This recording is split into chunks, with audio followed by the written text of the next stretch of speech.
Hello tout le monde et bienvenue sur ma chaîne. Alors nous arrivons à la quatrième partie de la série sur les cartes du Petit Lenormand. On a déjà vu dans les vidéos précédentes les cartes du cavalier, du trèfle, du vaisseau, de la maison, de l'arbre, des nuages, du serpent, du cercueil et du bouquet. Alors dans cette partie, je vais vous parler de la faux, du fouet et des oiseaux. On commence tout de suite avec la carte de la faux. La faux, c'est vraiment le symbole du danger, de la menace. Ça représente tout ce qui est coupure et blessure. C'est une carte très rapide qui va parler de prise de décision soudaine. Voilà, ça va très vite, on s'y attend pas, on coupe d'un coup sec, on tranche, on prend une décision, on met fin à une relation, à une situation, à un contrat de travail par exemple. C'est vraiment la carte de la rupture amoureuse, de la rupture professionnelle, voilà, d'une fin d'association par exemple. Imaginez vraiment ce couteau qui va trancher, qui va couper, qui va séparer. C'est aussi la carte du rejet. Rejeter quelqu'un ou quelque chose, ou inversement, c'est quelqu'un qui nous rejette. Donc ça va représenter le rejet sous toutes ses formes. C'est aussi le fait de récolter ce que l'on sème, en positif ou en négatif. Voilà, imaginez cette faux dans un champ de blé, vous ramassez votre grain, voilà, donc vous avez récolté du grain pour faire votre farine. Voilà, il faut vraiment visualiser les choses comme ça. C'est pas toujours négatif, hein, cette carte de la faux, ça peut aussi parler du fait de gagner, récolter quelque chose par la force de notre labeur. La faux, ça peut aussi représenter un homme dur, quelqu'un qui n'est pas gentil dans ses mots, voilà, quelqu'un qui a peut-être pas beaucoup d'empathie, qui est très froid, voilà, très dur, très brut comme ça. La carte de la faux, c'est vraiment la carte des blessures au sens propre comme au figuré. Donc, au sens propre, on va parler d'intervention chirurgicale, d'opération, voilà, d'accident, où on a vraiment des entailles, on est ouvert, on saigne, voilà, c'est ça vraiment la carte de la faux. Ou alors de manière figurée, où on va parler de blessure, on se sent blessé, attaqué verbalement par quelqu'un. Donc, c'est une carte qui va vous signaler, en fait, les risques, qui va vous conseiller d'être prudent, qui va vous dire de faire attention. Tout dépend du contexte, bien entendu. Donc, comme je l'ai dit aussi pour les autres cartes négatives, prenez vraiment ça avec du recul, avec du discernement. Parfois, l'imagination, les peurs, les fausses croyances peuvent aussi se transmettre sur les cartes. Alors, on va passer à la carte suivante, la carte du fouet.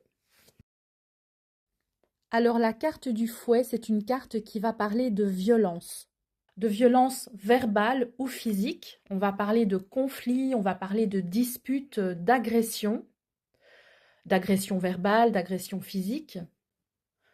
La carte du fouet, c'est quelqu'un ou quelque chose qui nous blesse, qui nous fait du mal. C'est un coup physique ou moral. C'est une carte vraiment qui parle de violence, donc on va subir ou souffrir du comportement violent, agressif de quelqu'un. Si elle est accompagnée de mauvaises cartes, ça peut vraiment parler d'accidents, de blessures, où vous vous faites des coups. Voilà, c'est plutôt ça. C'est quand on parlait aussi de violence, hein, la violence physique, ben, c'est vraiment cette carte du coup. Tandis que, comme je le disais tout à l'heure, la carte de la faux, c'est plutôt la blessure avec voilà, une lame qui coupe, hein, qui blesse. On va aussi parler de harcèlement, d'abus, parce qu'il y a cette notion de répétition. Imaginez ce fouet qui frappe sans relâche, c'est vraiment comme une flagellation, voilà, on est persécuté, hein, on est persécuté moralement, voilà, ça peut aussi être des coups physiques, malheureusement. Donc il y a vraiment cette notion de douleur qui persiste. Donc c'est une douleur qui est due à la violence des coups, que ce soit psychologique ou physique. C'est une violence continue, répétée.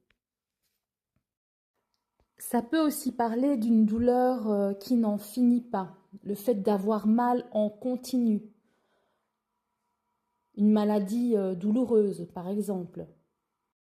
Ou alors ça peut parler de coups, tout simplement, comme un coup au cœur, quelque chose vraiment qui nous a fait du mal d'un coup. Mais c'est pas toujours négatif. Par exemple, si vous avez le trèfle ou le soleil à côté du fouet, on peut parler de coup de chance ou de coup de soleil, par exemple, hein. Vous voyez, parfois les cartes peuvent être aussi vraiment très terre à terre. La carte du fouet ou de la verge, hein, on parle aussi de la carte de la verge, hein, c'est pareil, le fouet et la verge. Ça va parler de sexualité, ben voilà, forcément, mais d'une sexualité un petit peu dominant, voilà, un peu entre guillemets sadomaso, voilà. Quand vous avez aussi ben, la carte du serpent hein, qui représente aussi la sexualité avec cette carte du fouet, vous avez compris. Voilà, donc c'est pas une carte très réjouissante, elle est un petit peu moins négative quand elle a vraiment ce côté neutre, coup de, voilà, coup de chance, coup de soleil. Sinon, évidemment, ça peut représenter, ben voilà, un personnage qui n'est pas très sympa, voilà, qui peut être violent, agressif. Alors, on va passer à la prochaine carte, c'est la carte des oiseaux qui est un peu plus sympathique. La carte des oiseaux, c'est vraiment la carte de la communication, mais de la communication verbale.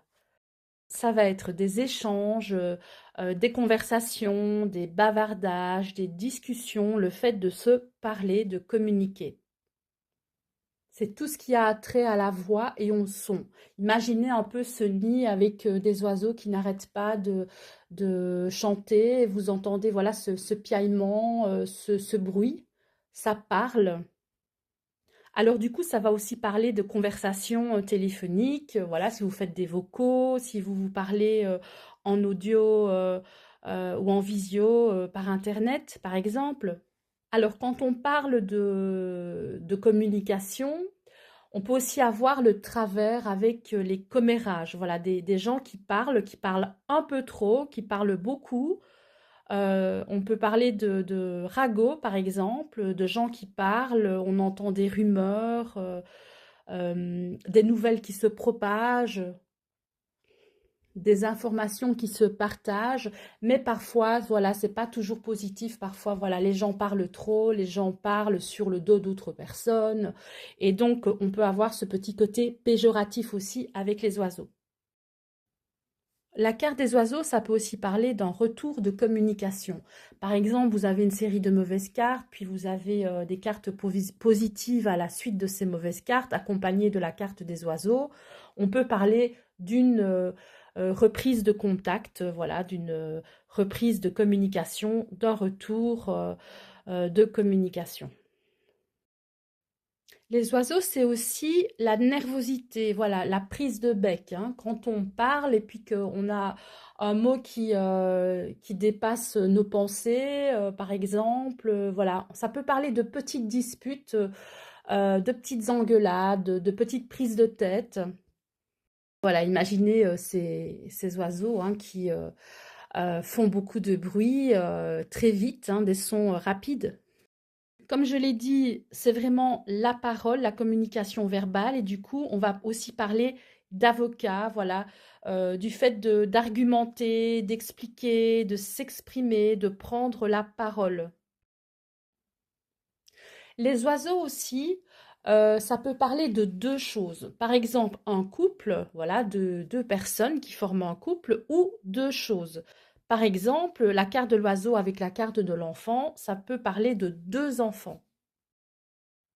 Alors voilà, moi j'ai terminé. J'espère que cette vidéo vous aura plu.